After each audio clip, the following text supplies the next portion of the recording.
अब चाहिँ हामी construct regular pentagon inscribed in a सर्कलमा चाहिँ पेन्टागन कसरी रेगुलर पेन्टागन कसरी कन्स्ट्रक्ट गरिन्छ भन्ने कुरा चाहिँ सिक्दैछौँ। त्यसको लागि चाहिँ हामीलाई कहिले डायमिटर दिएको हुन्छ भने कहिले रेडियस दिएको हुन्छ। डायमिटर डी, सर्कलको डायमिटर डी दिएको हुन्छ, कहिले कहिले रेडियस दिएको हुन्छ आर। हामीलाई के थाहा छ भने diameter D equal to 2r। यो चाहिँ हामीलाई एउटा सर्कलको डायमिटर भनेको ट्वाइस अफ रेडियस हुन्छ भन्ने कुरा चाहिँ हामीले पहिला पनि पढिसकेका छौँ र यो कुरा सबैलाई थाहा छ होला। अब डायमिटर दिए नि रेडियस दिए पनि यसमा त्यस्तो खासै धेरै फरक चाहिँ पर्दैन। हामीले डायमिटरलाई रेडियसमा कन्भर्ट गरेर वा रेडियसलाई डायमिटरमा कन्भर्ट गरेर गर्न सक्छौँ। सपोज अहिले चाहिँ डायमिटर दिएको छ, डायमिटर चाहिँ हामीलाई 4 सेन्टिमिटर दिएको छ र अनि construct a pentagon inscribe in a circle भनेर क्वेसनमा दिएको छ भने के गर्ने भन्दा पहिला आर छुटेछ एमइटिआर। ओके, अब फर्स्टमा चाहिँ हामी के गर्छौँ भने डायमिटरै कन्स्ट्रक्ट गर्छौँ। यसमा पनि फर्स्टमा हामी रुलर चाहिन्छ हामीलाई, अनि त्यसपछि कम्पास चाहिन्छ, अरू प्रोटेक्टर चाहिँ हामीलाई चाहिँदैन। त्यसो हो भने के गर्ने भन्दा फर्स्टमा 4 सेन्टिमिटरको भएको एउटा डायमिटर ड्र गरिहालौँ। यसरी हामीले यसलाई रुलरमा राखेर म के गर्दैछु भने 4 सेन्टिमिटर हामीलाई क्वेसनले 4 सेन्टिमिटर दिएको छ। त्यसो भने 4 सेन्टिमिटरको चाहिँ एउटा सर्कलको डायमिटर ड्र गर्दैछु, जसको चाहिँ लेन्थ हाम्रो 4 सेन्टिमिटर छ र यो डायमिटरको नाम के राख्ने भन्दा यसको नाम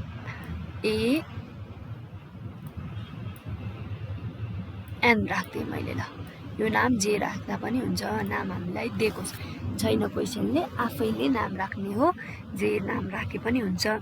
त्यसो भने अब के गर्ने भन्दाखेरि यसलाई चाहिँ हाम्रो चाहिँ अब ए भन्ने पोइन्टमा यो कम्पासको निडललाई राखेर हाफभन्दा बढी हुने गरी, हाफभन्दा बढी, राम्रोसँग याद गर्ने, हाफभन्दा अलि बढी हुने गरी चाहिँ यसलाई एक्सटेन्ड गर्ने र यहाँ अप र डाउनमै एबाट यो चाहिँ अहिले मेरो हाफभन्दा बढी छ। ठ्याक्कै हामीले मेजर गर्दै गर्नु पर्दैन, एजुम गरेर यो चाहिँ हाफभन्दा बढी भयो है भनेर गर्दा हुन्छ।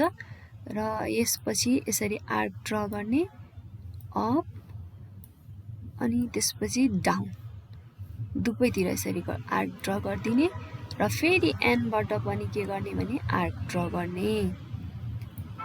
आर्क, यसमा पनि आर्क ड्र गर्छौँ,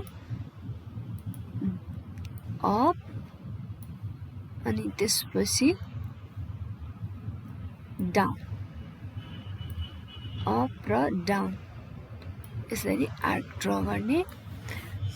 र अब यसलाई चाहिँ हामीले एउटा लाइनले यसरी दुईवटै आर्कमाबटको चाहिँ बिचबाट जाने, यो कट भएको जाने गरी एउटा लाइन ड्र गर्छौँ। र यहाँ एउटा इन्टरसेक्ट भएको पोइन्ट देखिरहनु भयो होला, इन्टरसेक्ट भएको छ यो दुईवटा। अघि हामीले डायमिटर ड्र गरेका थियौँ र अहिले हामीले पर्पेन्डिकुलर बाइसेक्टर भन्छ यसलाई चाहिँ, पर्पेन्डिकुलर बाइसेक्टर ड्र गर्यौँ। यो अहिले ड्र गरेको चाहिँ हाम्रो पर्पेन्डिकुलर बाइसेक्टर हो, एएनको चाहिँ पर्पेन्डिकुलर बाइसेक्टर भनेपछि यो बाइसेक्टर गर्दा यहाँ बाइसेक्ट भएको पोइन्ट एउटा छ, जसलाई चाहिँ मैले ओ नाम दिएँ। अब के गर्ने भन्दा यो कम्पासलाई फेरि लिने, र यो ओ पोइन्ट र एनसँग इक्वल हुने गरी यो कम्पासलाई बनाउने। जतापट्टि गरे नि हुन्छ, ओ र ए भने पनि ओ र एन भने पनि यसले चाहिँ इक्वल टु टु पार्टमा डिभाइड गरेको हुन्छ नभन्दा यहाँ हेरौँ है। हो हेर एनसँग इक्वल बनाएको थिएँ।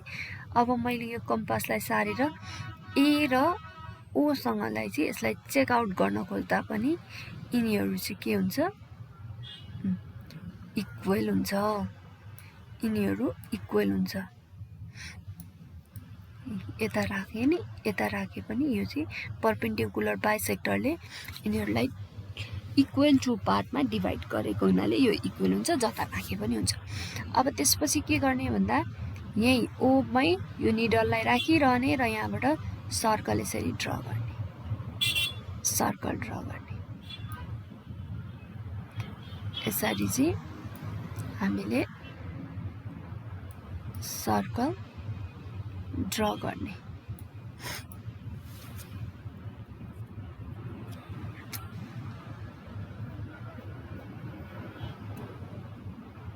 अब सर्कल ड्र गरिसकेपछि यो सर्कल त हाम्रो ड्र भयो। अब सर्कल ड्र गरिसकेपछि यहाँनिर अघिको परपेन्डिकुलर, यो परपेन्डिकुलर बाइसेक्टर जुन थियो त्यसमा चाहिँ यहाँ सर्कमफेरेन्स, सर्कलको सर्कमफेरेन्समा पनि यहाँ इन्टरसेक्ट भएको छ। यो इन्टरसेक्ट भएको ठाउँलाई चाहिँ केही नाम दियो। यसलाई मैले आई दिएँ र अर्को साइडमा रहेकोलाई टी दिएँ। यसलाई चाहिँ टी। अब यति गरिसकेपछि हामीले फेरि के गर्ने भन्दा यो ओएन भन्ने जुन हामीले सेगमेन्ट लिएको छ, सेगमेन्ट भएको छ यहाँनिर, यसको सर्कलको रेडियस भनौँ, सेगमेन्ट भन्दा पनि यो सर्कलको चाहिँ रेडियस छ। यसको चाहिँ हाफभन्दा बढी हुने गरी, अहिलेको जस्तै गरी हाफभन्दा अलिक बढी हुने गरी यो कम्पासलाई चाहिँ एक्सटेन्ड गर्ने, हाफभन्दा अलिकति बढी हुने गरी मैले लिएको छु। अब के गर्ने भन्दा यसै गरी अघिको जस्तै गरी अप एन्ड डाउन नै आर्क ड्र गर्ने। यहाँबाटै एनबाटै अप अनि त्यसपछि डाउन, डाउन अनि अर्को ओबाट सकेपछि अब हामी एनबाट गर्दैछौँ। एनबाट पनि अप अनि त्यसपछि यताबाट डाउन। र अब अघिको गरेको जस्तै गरी हामी यसलाई पनि यहाँनिर यो दुईवटै कट भएको ठाउँबाट जाने गरी एउटा यसरी लाइन ड्र गरिदिन्छौँ। दुईवटै यो भर्खरै हामीले ड्र गरेको आर्कबाट जाने गरी यो लाइन ड्र गर्छौँ।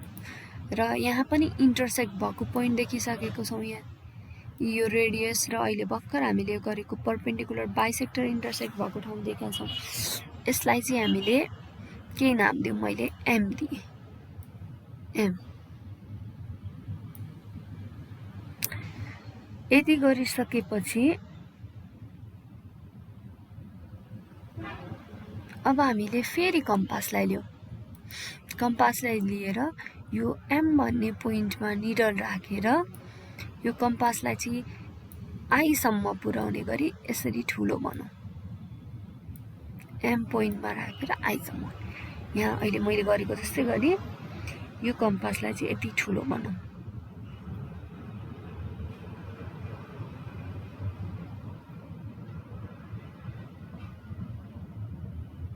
र अब हामीले यो अघिको एएन डायमिटर थियो, त्यो डायमिटरमा कहाँ कट हुन्छ यसलाई चाहिँ कट गरिदिउँ। यहाँ कट गरिदिएँ मैले र यसलाई यसरी राखिदिएँ। अनि यसको पनि नाम दिएँ मैले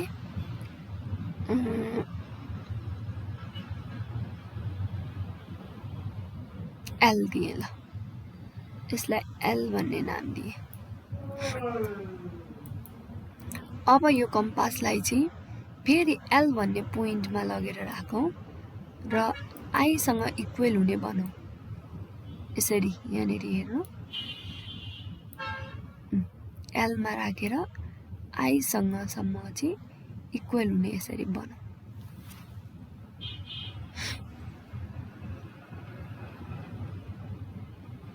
यति गरिसकेपछि अब हामीले यसलाई चाहिँ आईमा लगेर राख्दिएँ मैले निडललाई र सर्कमफेरेन्समा कहाँ कट हुन्छ त्यहाँ यसरी कट गरिदिएँ। एकैछिन मेरो यहाँ कट गरिदिएँ र बोथ साइडमा मैले यसरी कट गरिदिएँ। फेरि यो कट भएको ठाउँमा लगेर निडललाई राखिदिएँ र यहाँ कहाँ कट हुन्छ सर्कमफेरेन्समा कहाँ कट हुन्छ त्यहाँ यसरी कट गरिदिएँ र यसलाई फेरि अहिले भर्खरै हामीले यहाँनिर जहाँ कट गरेको ठाउँ थियो त्यसमा लगेर यसलाई राखिदिएँ। म यो कलर पेनको चाहिँ कलर चेन्ज गर्छु अलिक क्लियर हुन्छ कि भनेर।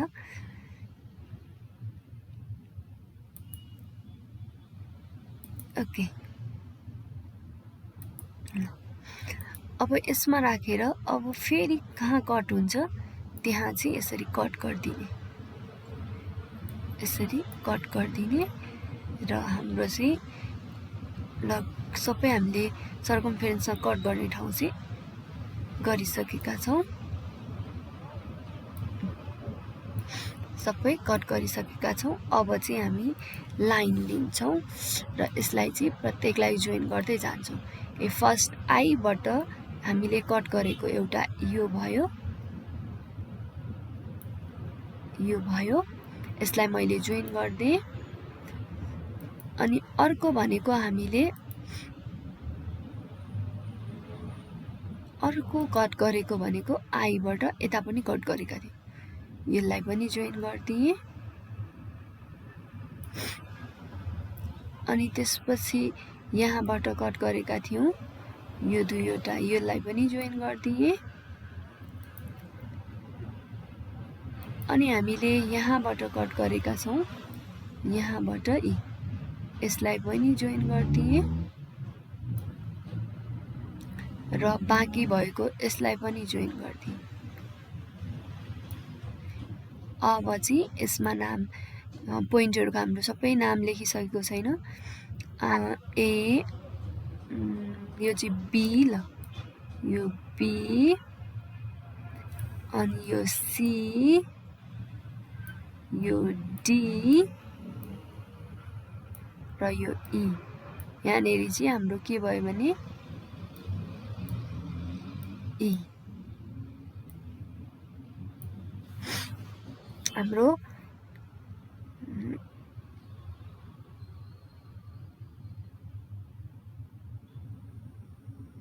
यहाँनिर हाम्रो पेन्टागन बनिसकेको छ जसको चाहिँ नाम रहेको छ BCDEI। BCDEI is required Pentagon.